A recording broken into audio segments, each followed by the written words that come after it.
Bismillahirrahmanirrahim. Assalamualaikum warahmatullahi wabarakatuh. Alhamdulillah hamdan yaliku bijalalihi wa azimi sultanih. Lakal hamdu hatta tarda wa lakal hamdu idza radit wa lakal hamdu ba'da ridha.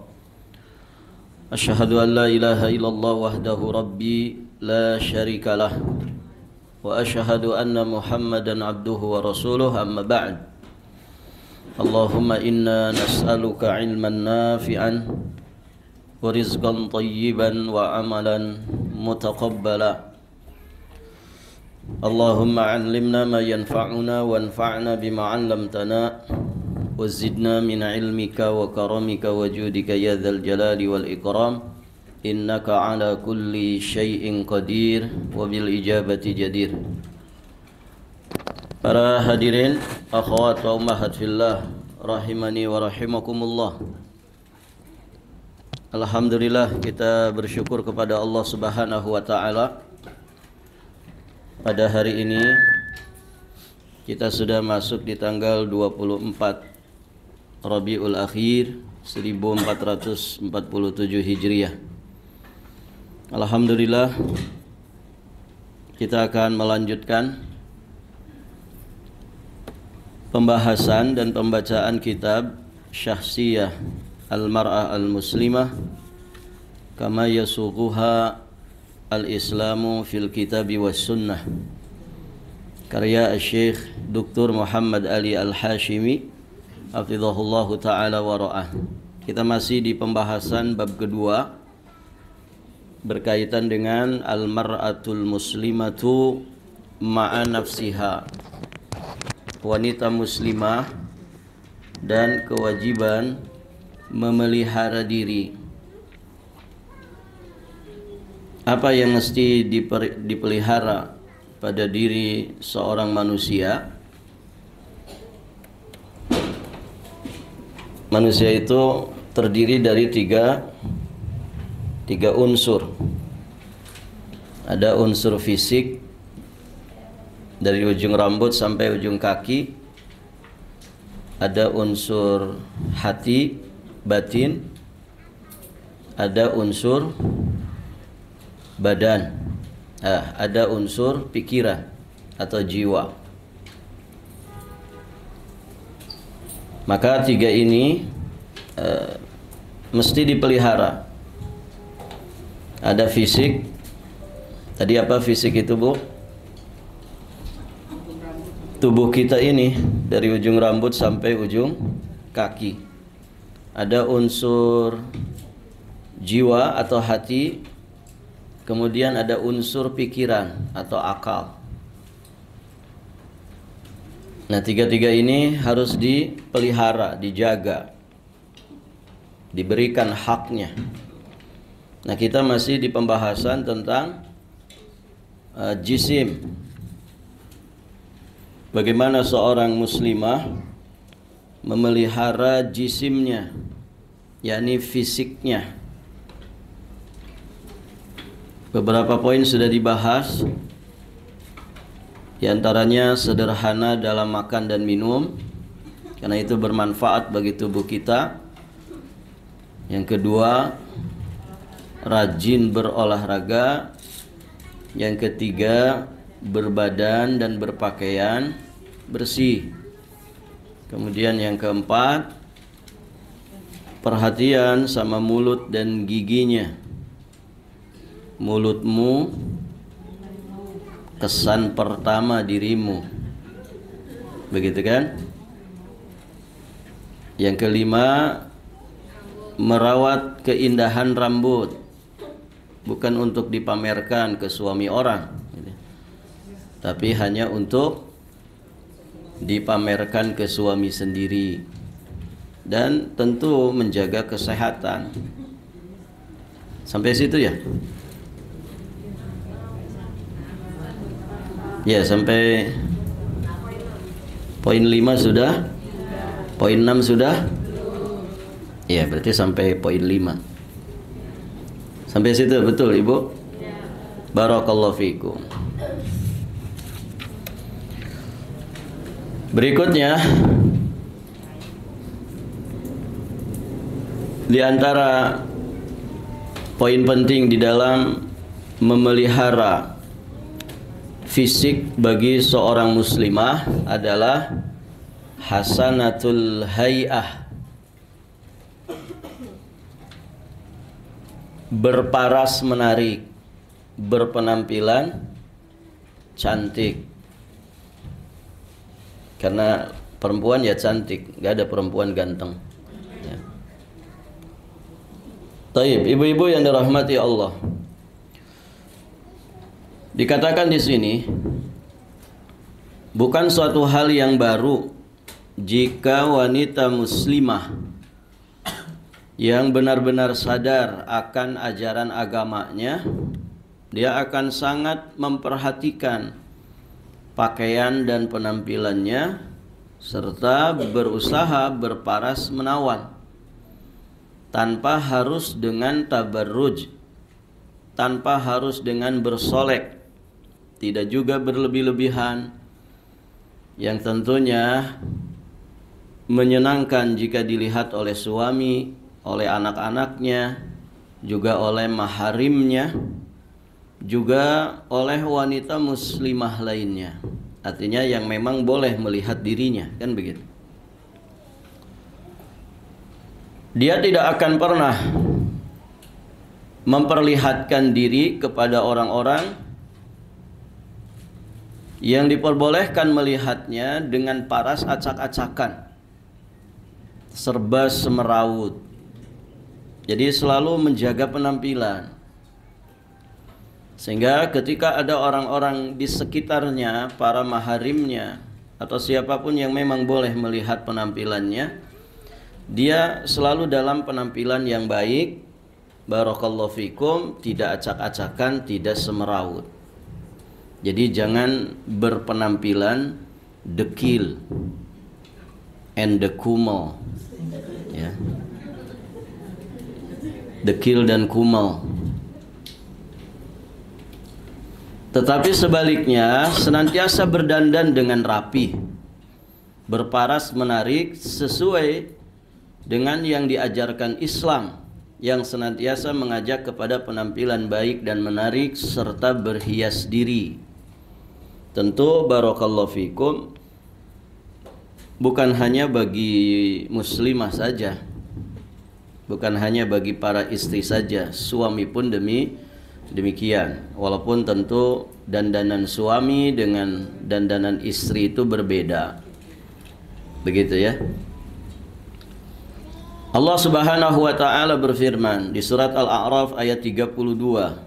Qul man harrama zinatallah allati akhraja li ibadihi wat thayyibat.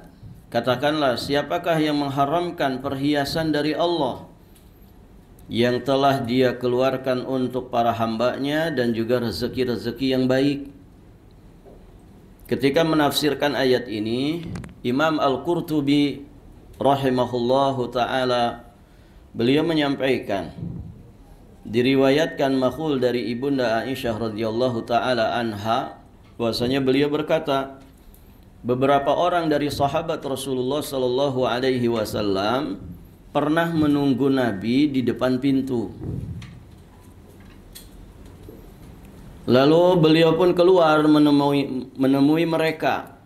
Sedang di dalam rumahnya terdapat bejana yang berisi air.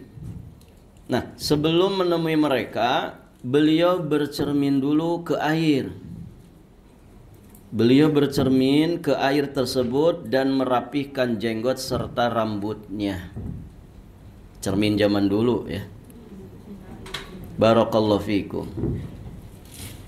Aisyah melanjutkan ceritanya. Lalu aku pun bertanya kepadanya, "Ya Rasulullah, apakah engkau juga melakukan hal seperti itu?" Kok Nabi perhatian ya sama penampilannya? Bukankah itu kebiasaan perempuan? Yang biasa ngaca siapa, Bu? Perempuan, gitu ya. Turun dari mobil saja ya, ngaca lagi. Padahal di dalam sudah ngaca itu ya, pakai spion dalam. Turun dari mobil ngaca lagi ya.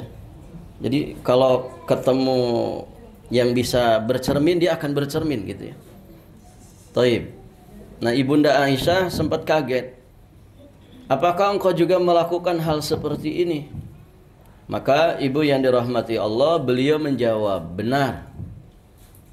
Kata Nabi, apabila seorang akan keluar mendatangi saudaranya, maka hendaklah dia mempersiapkan diri. Karena sesungguhnya Allah itu jamil yuhibbul jamal.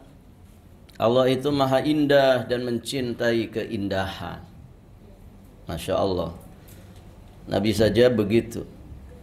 Dan teladan dalam masalah ini tuh ada pada sosok Nabi. Menunjukkan bahwa yang mesti perhatian kepada penampilan itu bukan hanya wanita saja, tapi juga laki-laki. Tentu disesuaikan dengan keadaannya. Ya, laki-laki jangan berdandan seperti perempuan. Taib, ibu-ibu yang dirahmati Allah. Seorang muslim akan senantiasa melakukan hal itu sesuai dengan konsep Islam, yakni agama pertengahan dalam segala hal. Itulah konsep keseimbangan yang tidak mengenal sikap berlebih-lebihan, melampaui batas, juga tidak meremehkan. Dan hal itu tercermin dalam firman Allah Subhanahu wa taala di surat Al-Furqan ayat 67. Walladzina idza anfaqu lam yusrifu wa lam yaqturu wa kana baina dzalika qawama.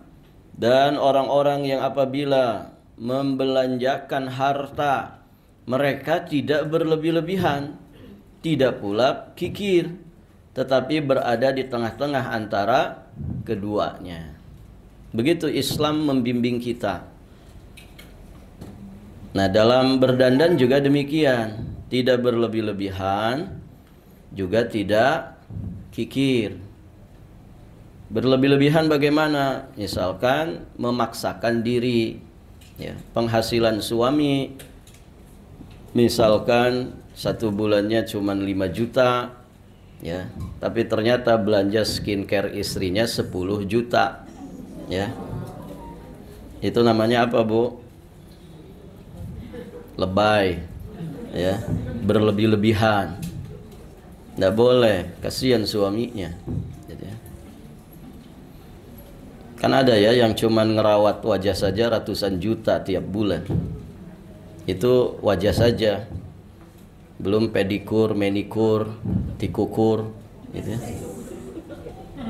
Barakallahu fikum. Taib. Jangan juga kikir, ya. Bisa sebetulnya ya sekedar beli apalah ya yang bisa bersolek dengannya, gitu ya. Lipstick harga 10.000 masa nggak bisa beli, gitu. Tapi dia nggak pernah berdandan, ya. Nggak pernah bersolek, tidak pernah memperhatikan penampilannya. Rambut acak-acakan, ya, bau apek, gitu ya. Gigi kuning tidak digosok, nggak bersiwak, ya. Daster sudah seminggu nggak diganti. Barakallahu fikum. Ya, jangan seperti itu, ya. Taib, ibu-ibu yang dirahmati Allah, pertengahan, tidak israf, tidak berlebih-lebihan, juga tidak pelit. Islam benar-benar menginginkan umatnya, baik laki-laki maupun perempuan, khususnya para dai, untuk bergaul di masyarakat sebagai daya tarik yang selalu enak dipandang. Bukan sebaliknya berpenampilan buruk sehingga tidak enak dipandang dan bahkan menyakitkan mata serta mempersempit pernapasan, bikin enak, bikin sesek, begitu ya. Ya, terlebih para dai, beliau ingatkan di sini, ya, para dai, ya, dengan segala kebersahajaan, kesederhanaannya, tetap perhatikan penampilan, ya. Matanya sayu, begitu ya. pecinya nyengsol, barakallahu fikum, bajunya tidak disetrika, ya, sarung tinggi sebelah, gitu kan? Ya pokoknya nggak enak dipandang gitu. Mau ngisi pengajian, jalannya setengah sempoyongan, zuhud katanya, gitu ya. Nah ini nggak enak dipandang, ya. Nggak boleh seperti itu. Bukan dari Islam. Jika ada orang baik, laki-laki maupun perempuan, yang berpenampilan tidak rapi dan tidak menarik. Rapi dan menarik itu, ibu yang dirahmati Allah, tidak mesti dengan yang mahal-mahal, ya kan? Tidak mesti dengan yang mahal-mahal. Jadi itu bukan dari Islam. Kalau ada laki-laki atau perempuan yang berpenampilan tidak rapi dan tidak menarik, sampai kemudian pada tingkat diremehkan orang lain dengan dalih zuhud dan tawadhu. Rasulullah Shallallahu Alaihi Wasallam merupakan bapaknya orang-orang tawadhu. Tidak ada lagi orang yang lebih tawadhu dari hebatnya ketawadhuan Rasulullah. Ternyata beliau tetap memakai pakaian bagus. Beliau selalu berdandan bagi keluarga dan juga sahabat-sahabatnya.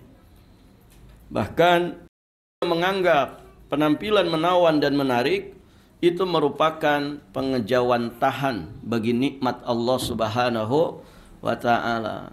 Bentuk syukur atas nikmat Allah itu ya ditampakkan pada bekas-bekas nikmat itu dalam penampilan kita. Dan begitu.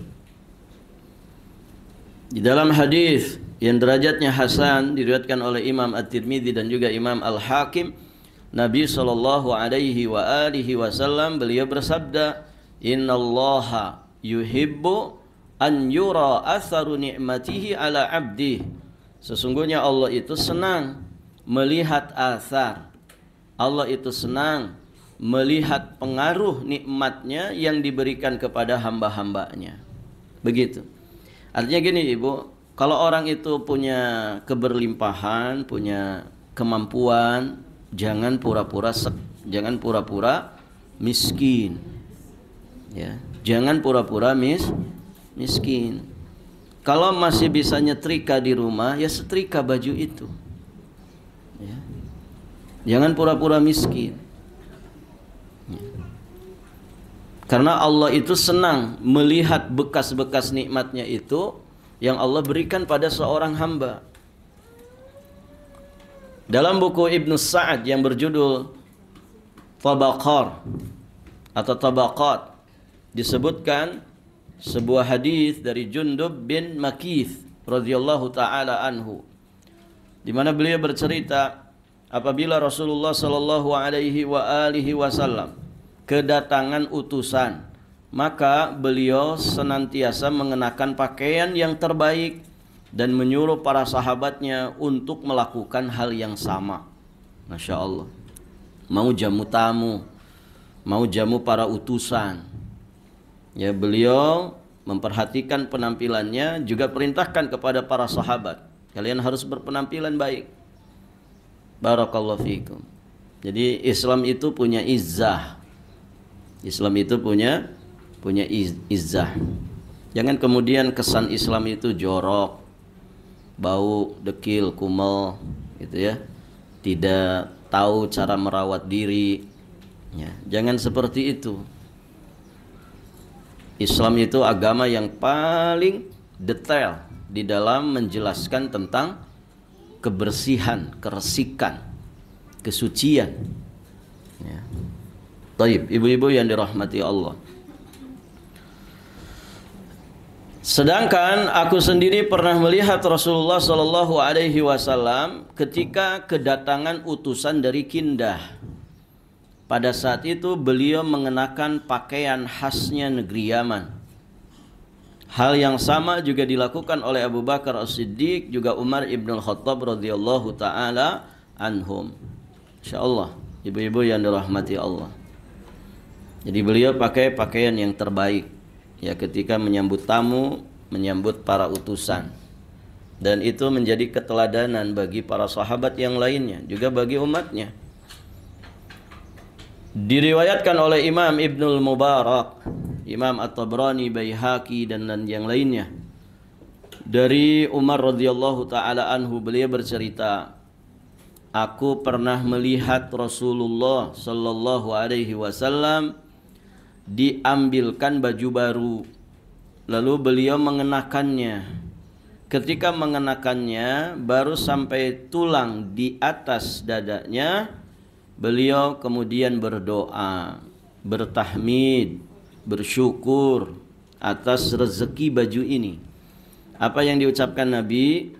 Alhamdulillah alladzi kasani ma uwari bihi aurati wa atajammalu bihi fi hayati. Segala puji hanya milik Allah yang telah memberiku pakaian yang dengannya aku dapat menutupi auratku dan dapat mempercantik diriku dalam hidupku.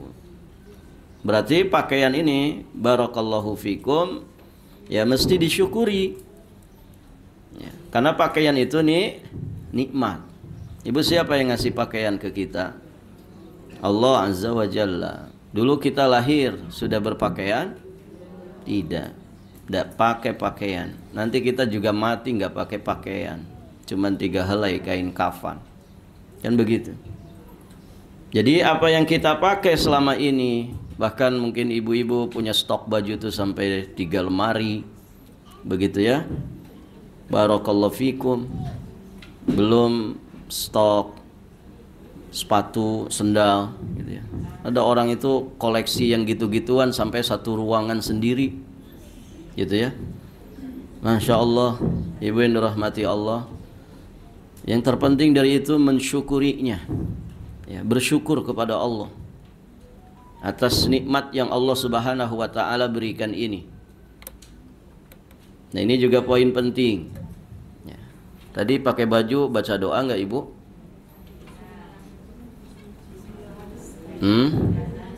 Kayaknya banyak yang lupa, buru-buru soalnya, terlambat. Tiap pakai baju kita mestinya baca doa. Doanya apa? Bersyukur kepada Allah.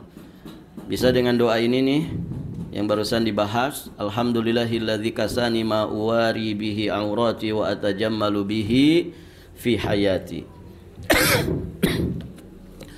Boleh juga alhamdulillah alladzi kasani hadza wa razaqanihi min ghairi haulin minni wala quwwah. Sok dibaca ibu yang tadi lupa pakai baju nggak baca doa.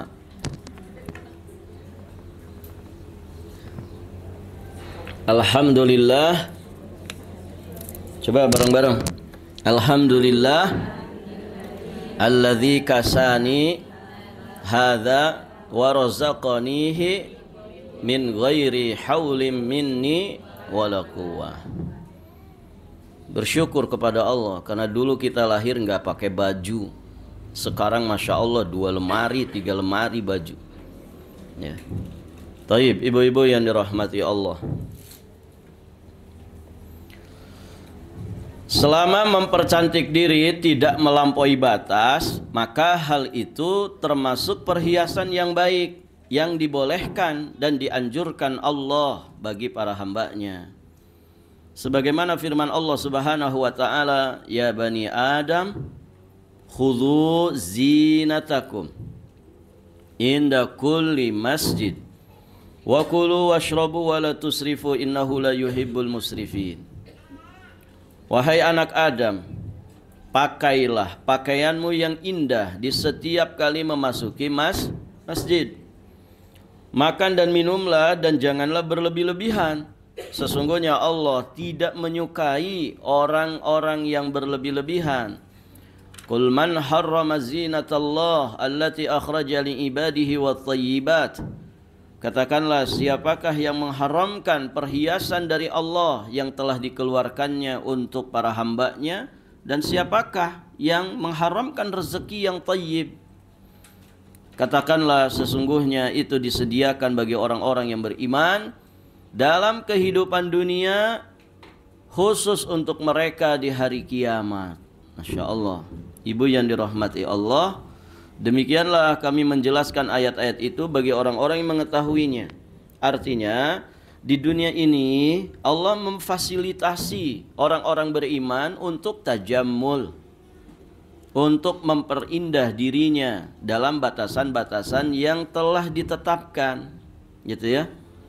Jadi perhiasan-perhiasan dari Allah dan makanan yang baik itu semua dapat dinikmati di dunia oleh orang-orang yang beriman, bahkan oleh orang-orang yang tidak beriman. Tapi nanti di akhirat itu hanya khusus bagi orang beriman saja. Orang kalau disiksa di neraka tajammul dia enggak, Ibu? Dia bisa tajammul enggak? Apa tajammul itu tadi? Menghias diri dan mempercantik diri. Orang kalau disiksa di neraka bisa begitu? Enggak bisa. Tidak peduli dia seglowing apa ketika di dunia. Tidak peduli dia sebanyak apa koleksi skincare-nya. Tidak peduli saat dia di dunia dulu berapa harta yang dia habiskan untuk perawatan tubuhnya. Di akhirat, kalau dia mati di atas kekufuran, di atas dosa dan maksiat, dan disiksa akhirnya di neraka, tidak bisa lagi dia melakukan itu sebagaimana yang dia lakukan di dunia. Ya, berarti hanya orang-orang yang masuk surga yang bisa seperti itu. Ya. Wanita surga itu tidak dandan saja sudah cantik. Kan begitu, Ibu? Semoga wanita-wanita di sini ahli surga semua. Jadi permaisurinya para bidadari. Ya. Taib, ibu-ibu yang dirahmati Allah. Kita lanjutkan. Dalam kitab Sahih Al-Bukhari disebutkan sebuah hadis dari Abdullah bin Mas'ud radhiyallahu taala anhu bahwa Rasulullah sallallahu alaihi wa alihi wasallam pernah bersabda, "La yadkhulul jannah," tidak akan masuk surga, "man kana fi qalbihi mithqalu dzarrah min kibr," orang yang di dalam hatinya terdapat kesombongan sebesar zarrah sekalipun. Ketika mendengar hadis ini, ada seseorang yang berkata, sesungguhnya ada orang yang senang dia pakai pakaian bagus dan senang pakai sendal bagus. Maka Nabi sallallahu alaihi wasallam bersabda, "Innallaha jamilun yuhibbul jamal." Sesungguhnya Allah itu indah dan mencintai keindahan. Al-kibru batarul haq wa ghamtun nas. Sombong itu adalah menolak kebenaran dan tidak menghargai orang lain. Jadi tazayyun atau tajammul dalam batasan-batasan yang dibenarkan syariat itu bukan termasuk kesombongan. Bukan termasuk kesombongan. Begitu, Ibu. Bahkan bisa saja itu bagian daripada bentuk tasyakur atas segala nikmat Allah. Kalau kita misalkan diberi kemampuan, kelebihan, harta oleh Allah Subhanahu wa taala, kita gunakan untuk tatayyub, tazayyun, tajammul, ya, pakai pakaian yang barakallahu fikum, ya, mungkin kainnya itu pasaran tapi grade 1, lebih nyaman di kulit, lebih nyaman di badan. Boleh tidak? Boleh kalau punya kemampuan. Boleh, nggak apa-apa. Ya. Suami saya kan tajir, suami saya kan sultan, gitu ya. Ya, kalau orang-orang biasa harga abayanya misalkan 1 juta, ya saya yang 2 juta. Begitu misalkan. Ya. Dan yang lain nggak usah iri. Ya, sesuai saja kan begitu ya. Ada uang, ada barang, gitu kan. Namun jangan juga berlebih-lebihan. Ya, abaya sampai harga 30 juta misalkan. Ya baru harganya sengaja tidak dilepas, gitu kan. Dilihat-lihatin ke jamaah yang lain, gitu kan. Biar matanya terbelalak semua. Nah, ini tidak boleh. Itu namanya mengundang orang itu untuk hasad. Begitu ya. Tidak boleh. Tapi yang sewajarnya saja tidak ada masalah. Dan kita kalau punya teman begitu ya seharusnya bersyukur.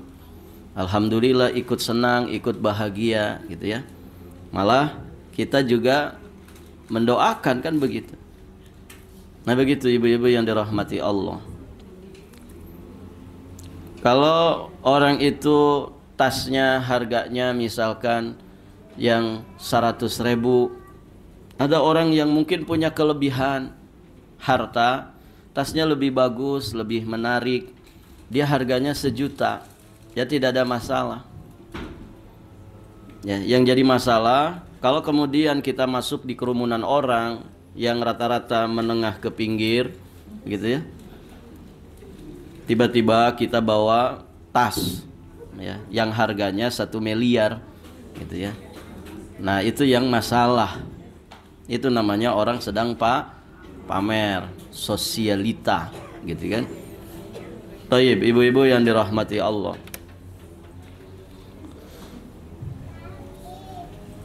Demikian itulah yang dipahami oleh para sahabat dan juga para pengikutnya. Dan bertolak dari hal itu Imam Abu Hanifah rahimahullahu ta'ala, salah satu ulama madhabnya dikenal dengan madhab Hanafi. Senantiasa beliau itu berpenampilan menarik dan berbaju bagus, berbau harum. Penampilannya menarik, ulama besar, barakallahu fikum, bajunya bagus, parfumnya juga harum sekali. Masya Allah. Ibu yang dirahmati Allah, keseriusannya untuk memperindah penampilan dan memperbagus pakaian itu terlihat pada usahanya untuk menganjurkan orang-orang melakukan hal tersebut. Begitu. Pada suatu hari beliau pernah melihat salah seorang sahabatnya mengenakan pakaian yang sudah rusak, lusuh. Lalu Imam Abu Hanifah mengajaknya ke tempat yang sepi dan memberinya uang 1.000 dirham. Masya Allah. Lihat ya bagaimana ulama itu ketika mau menasehati, mau membantu orang, dijaga privasinya. Begitu ya. Kasihan lah ustadz itu dekil, kumel, ya, bajunya itu aja. Kayaknya ustadz tidak punya duit, gitu ya. Ibu colek suaminya, misalkan ini contoh ibu ya, contoh. Ya. Colek suaminya, mas kasihan tuh nah Ustadz Fulan itu begini. Coba nanti undang ke sini atau gimana caranya. Kasih hadiah baju yang bagus, gitu ya. Ustadz ukuran apa? XXXXL, gitu ya. X-nya 3, gitu ya. Kasih baju yang bagus, gitu kan. Ini contoh bu, tapi dijaga privasinya, Ini yang dilakukan oleh Imam Abu Hanifah, ya. Jadi beliau ajak orang ini ke tempat sepi, dikasih duit 1.000 dirham. Berapa duit itu bu? 1.000 dirham itu berapa duit? Dirham itu uang perak. Ada dinar, kalau dinar uang emas. Ibu pada punya emas? Alhamdulillah, 70 kilo di rumah ada, gitu. Pada punya kan ibu? Masih utuh, masih? Alhamdulillah, masih ada. Berapa puluh kilo, ya. Semakin tua semakin berat Ustadz, gitu ya. Alhamdulillah. Taib. Ibu-ibu yang dirahmati Allah, dinar itu uang emas, kalau dirham uang perak. Satu keping uang dirham itu 2,975 gram. 3 gram lah gitu ya. Satu keping uang dinar. 3 gram tuh berat nggak? Ya lumayan lah ya. Taib, ibu-ibu yang dirahmati Allah, 1 gram dirham tuh berapa? 1 gram perak. Dirham kan uang perak. Kalau harga sekarang 28.000 ya. Ibu-ibu biasanya yang tahu ini. Kalau emas berapa, Bu? Wah, ketahuan nih nggak pernah beli emas. Emas 24 karat 2 juta sekian ya. 2 juta sekian. Nah, kalau perak berapa 1 gramnya? Kalau nggak salah 28.000 ya 1 gramnya. Taruhlah 30.000 ibu. Taruhlah 1 gramnya 30.000.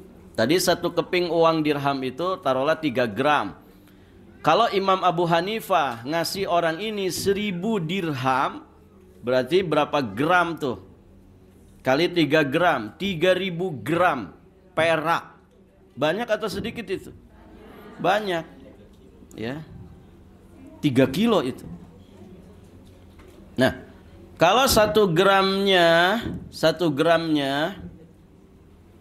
itu harganya 28.000, berarti 28.000 kali 3.000 berapa tuh? Oh, hampir 100 juta. Puluhan juta, ibu. Masya Allah, dermawannya Imam Abu Hanifah.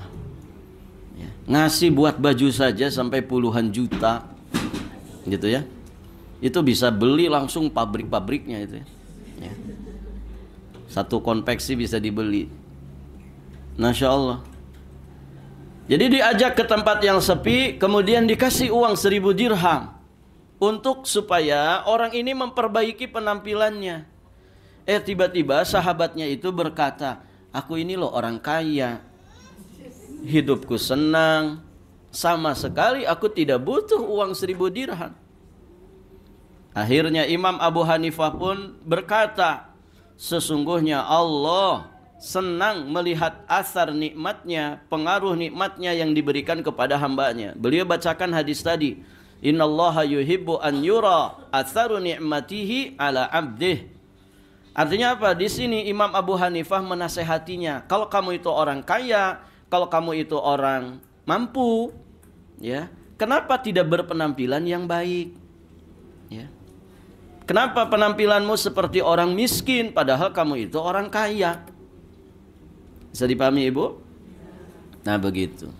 Akhirnya dinasehati sama Imam Abu Hanifah. Begitu. Barakallahu fiikum. Sudah barang tentu para dai yang menyeru ke jalan Allah, baik laki-laki maupun perempuan, harus senantiasa berpenampilan menarik. Imam Abu Hanifah menjadi teladan dalam masalah ini. Rapi, menyenangkan untuk dilihat, dan tampil lebih menarik daripada orang-orang lain, sehingga lebih mudah menyentuh hati mereka, juga memasukkan dakwahnya ke dalam jiwa mereka. Tentu tanpa berlebih-lebihan, gitu ya, tanpa berlebih-lebihan.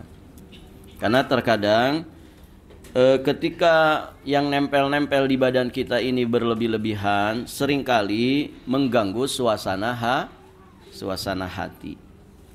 Muncul ujubnya, muncul takaburnya.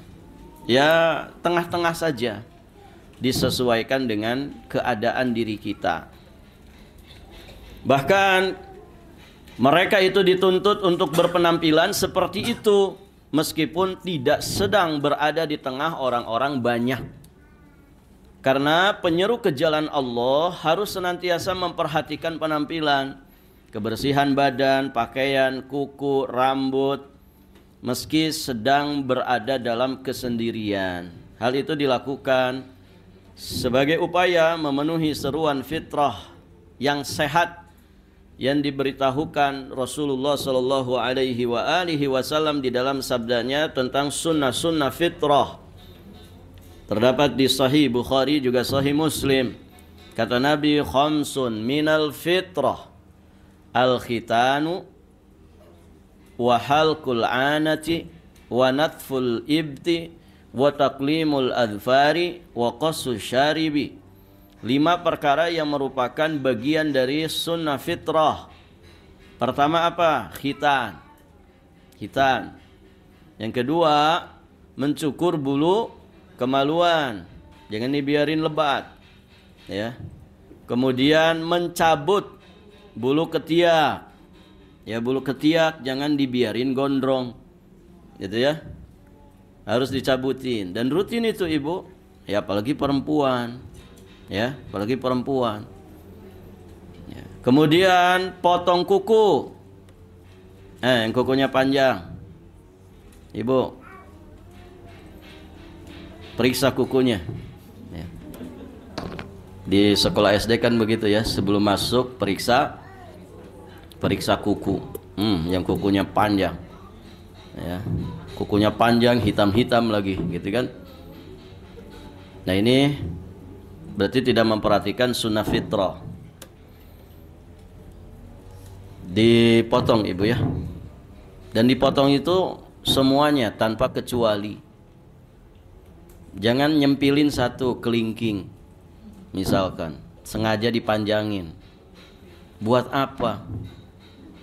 Buat apa dipilih kasih begitu, disayang-sayang? Hah? Ayo yang punya begitu pasti diumpetin. Buat apa ibu disisain satu itu? Dirawat-rawat yang satu itu, disayang-sayang, dielus-elus. Yang lain dipotong, dia mah nggak dipotong, sayang katanya. Buat apa itu? Buat ngupil, buat garuk-garuk, ya. Ustaz, buat nyakar suami, ya. Apalagi begitu, jahat, ya. Ya, dipotong ibu, dipotong. Jangan dipelihara satu, dipotong. Yang kiri lagi yang dipelihara itu kalau cebok kayak apa? Ya, dipotong semuanya, dipotong dan rutin. Jangan sampai kemudian panjang dibiarin saja. Baik jari-jari tangan ataupun jari-jari kaki. Qassus syarib, yang kelima, potong kumis. Jangan biarkan kumis itu baplang, ya. Kadang balapan sama bulu hidung, ya. Sampai nutupin mulut, ya, kayak kumisnya siapa tuh, Pak Raden, gitu ya.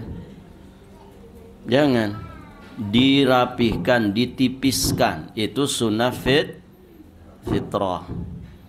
Gak apa-apa Ustaz, biar gagah suamiku, tapi ini sunnah fitrah. Gagah sesuai syariat Islam itu menipiskan kumis, bukan membaplangkan kumis, ya. Itu gagah dan islami.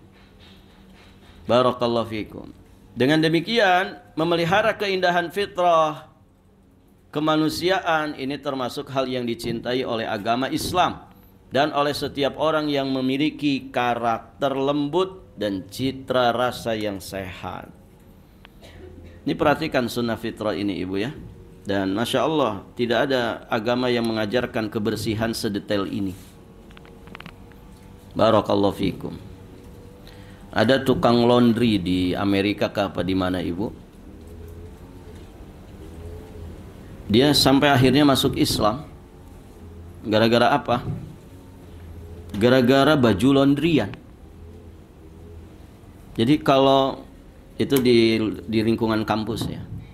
Jadi kalau ada mahasiswa non-muslim, itu di celananya mesti ada bercak-bercak bekas dan baunya nggak ketulungan. Ya. Tapi kalau yang ngelondri itu mahasiswa muslim, bersih. Celananya itu bersih dan tidak berbau. Bisa dipahami Ibu? Kenapa? Karena mereka tidak mungkin ya habis BAB cuman pakai tisu. Ya. Habis pipis, mohon maaf, tidak istinja. Gitu kan? Tapi muslim kan diajarkan istinja. Itu sampai akhirnya tertarik dengan Islam. Akhirnya masuk Islam. Masya Allah. Artinya apa? Penampilan itu bisa jadi wasilah hidayah bagi orang lain. Wasilah hidayah bagi orang lain. Nah, kita ini negeri muslim, harusnya negeri yang paling bersih. Negeri yang paling bersih. Kenapa? Karena kita negeri mayoritas muslim, 80% penduduk Indonesia yang jumlahnya 280 juta jiwa. Itu 80%-nya muslim. Berarti dominan negeri ini muslim. Kalau demikian adanya berarti seharusnya negeri kita ini negeri yang paling bersih, paling suci. Namun demikianlah, ya justru yang seperti itu tidak ada. Malah yang dikenal bersih, negeri mana Bu?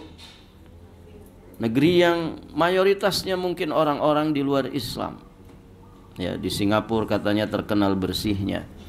Di Jepang katanya terkenal bersihnya. Harusnya kita, ya, negeri muslim. Baik, ibu-ibu yang dirahmati Allah. Satu poin lagi, Ibu. Boleh dilanjut? Yang ketujuh, menghindari tabarruj. La tanzaliku ila tabarruji wal ifrati fi zinah. Menghindari tabarruj dan tidak berlebih-lebihan di dalam berhias. Dianjurkan memang berhias, berpenampilan menawan, namun jangan berlebih-lebihan. Perhatian pada penampilan ini tidak boleh menyebabkan wanita muslimah melakukan tabarruj dan memperlihatkan perhiasannya kepada selain suaminya dan juga mahramnya, dan tidak menjadikannya berlebih-lebihan dalam penampilan, yaitu dengan melanggar batasan-batasan keseimbangan yang telah ditetapkan Islam dengan dalih menyenangkan suami. Misalkan hidung pesek dioperasi jadi mancung, operasi plastik, nggak bisa kena cahaya matahari. Kenapa? Bisa ngeleleh gitu ya. Habis sekian ratus juta berangkat ke Korea, giliran punya anak pesek lagi gitu ya. Karena memang turunan pesek begitu kan. Nah, ini namanya berlebih-lebihan, ibu yang dirahmati Allah, dan melanggar batasan. Oleh karena itu wanita muslimah yang benar-benar sadar akan agamanya dan jujur serta membuka mata lebar-lebar akan senantiasa mengutamakan kesederhanaan dan keseimbangan dalam segala hal. Selain juga tidak pernah lepas dari benak hatinya bahwa Islam telah menganjurkan untuk memakai perhiasan yang baik dan halal. Islam juga telah memperingatkan untuk tidak berlebih-lebihan, tidak melampaui batas dalam mengenakannya yang menjadikan wanita itu sebagai budak kehidupan. Karena di sana ada ancaman dari Nabi, ya, ta'isa abdud dinar, ta'isa abdud dirham, ta'isa abdul khamilah wal khamisah. Celaka hamba dinar, celaka hamba dirham, hamba sutra, hamba beludru. Apabila dia diberi, dia akan merasa senang, dan apabila dia tidak diberi, dia akan marah. Wanita-wanita sekarang ini, nih perhatikan, wanita-wanita sekarang ini banyak tunduk dan terpengaruh oleh showroom.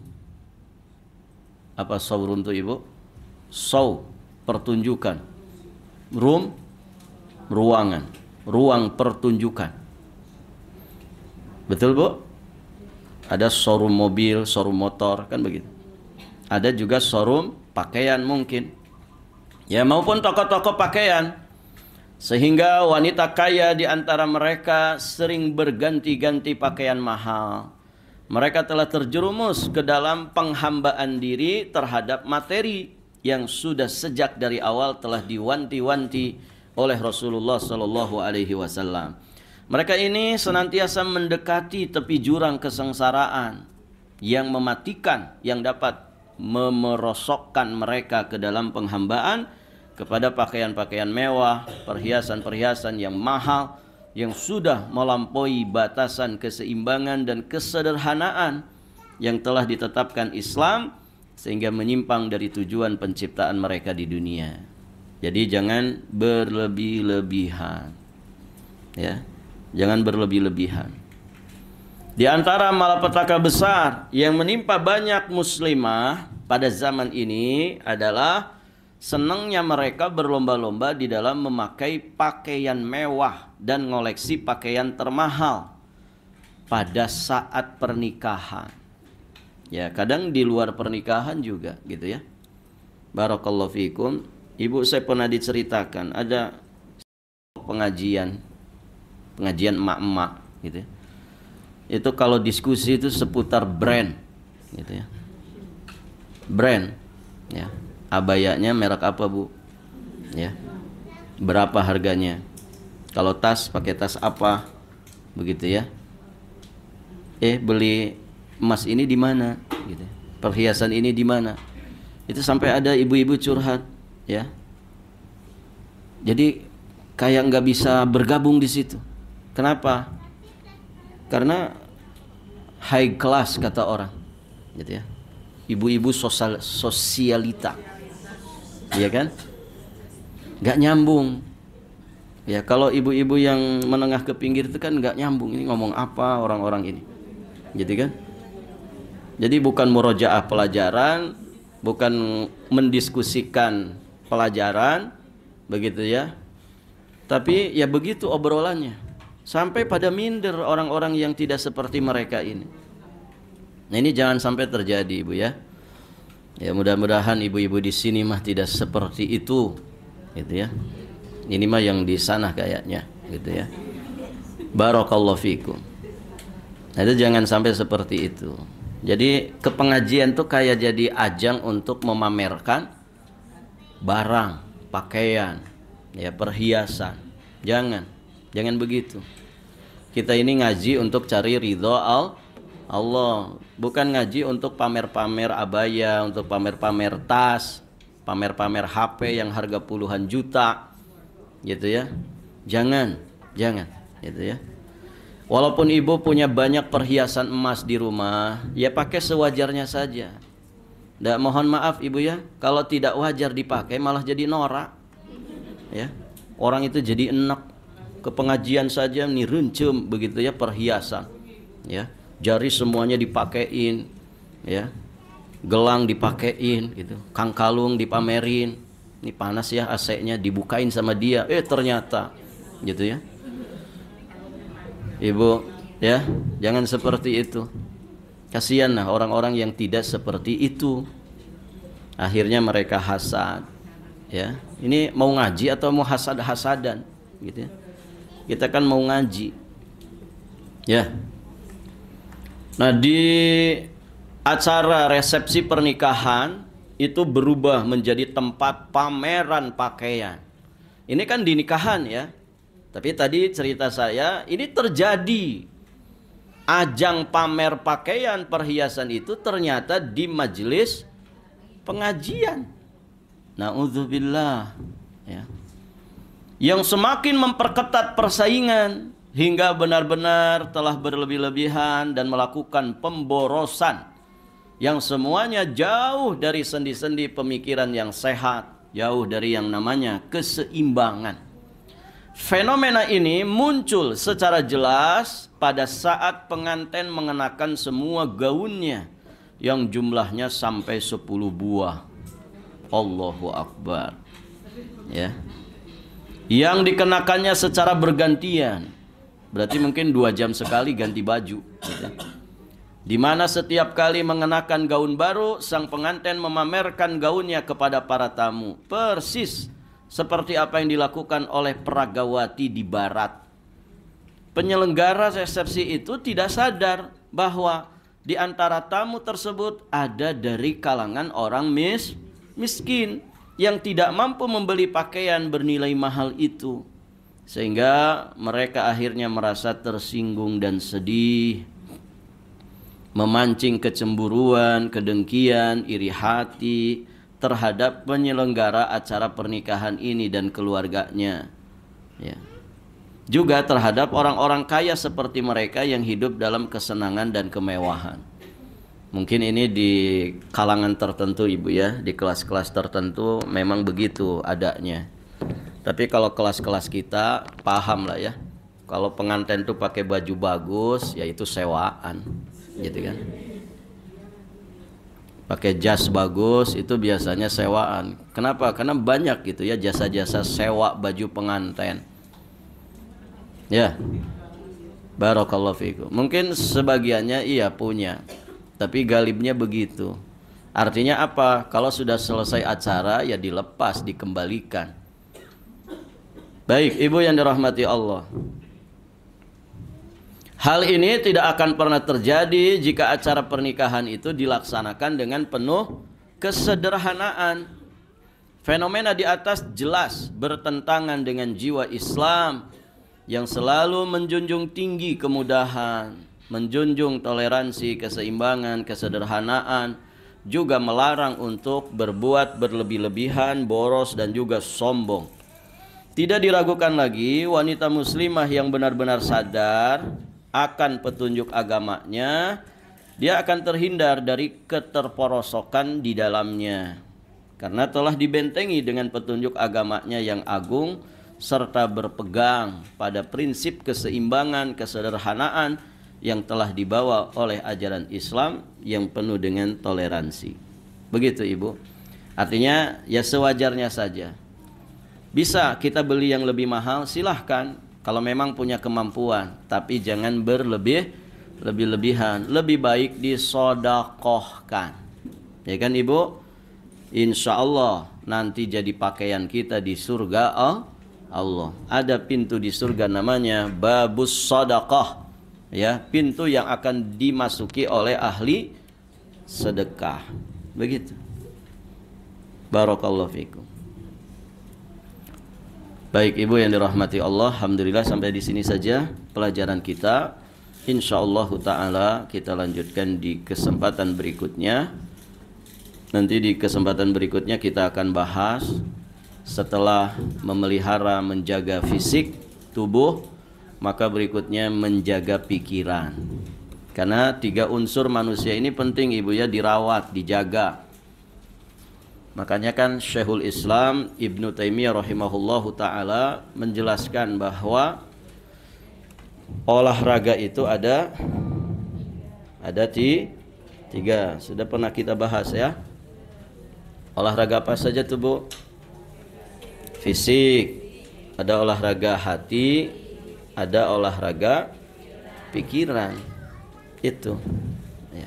3-tiganya mesti dirawat. Jangan fisik saja dirawat, pikirannya nggak pernah dirawat, gitu ya. Nggak pernah mau belajar. Nah itu tidak olahraga pikirannya. Baik ibu yang dirahmati Allah, sampai di sini dulu. Subhanakallahumma bihamdik, asyhadu an la ilaha illa anta, astaghfiruka wa atubu ilaik. Assalamualaikum warahmatullahi wabarakatuh.